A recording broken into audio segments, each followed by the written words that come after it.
Thomas Truka pilih PSM karena proyek pemain muda. Pelatih asal Republik Ceko, Thomas Truka menerima pinangan PSM Makassar karena proyek pengembangan pemain muda. Hal itu diungkapkan Truka saat sesi konferensi pers perkenalan pelatih baru di PSM Store Jalan Balai Kota Makassar Selasa 28 Oktober malam.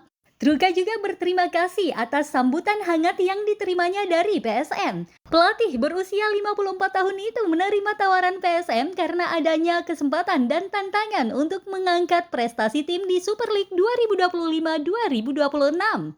Meski diterpa isu-isu negatif dalam beberapa waktu terakhir, Truka mengatakan hal itu tidak terlalu mempengaruhi suasana ruang ganti pasukan Ramang. Menurut pengamatannya, para pemain masih termotivasi untuk menang. Begitupun staf-staf yang siap bekerja keras untuk memberikan servis terbaik kepada pemain. Sebelum teken kontrak yang berdurasi hingga akhir musim, Truka diberitahu soal kondisi tim oleh Direktur Operasional PSM Rafiuddin Razak. Ia tertarik bergabung karena proyek pengembangan pemain muda.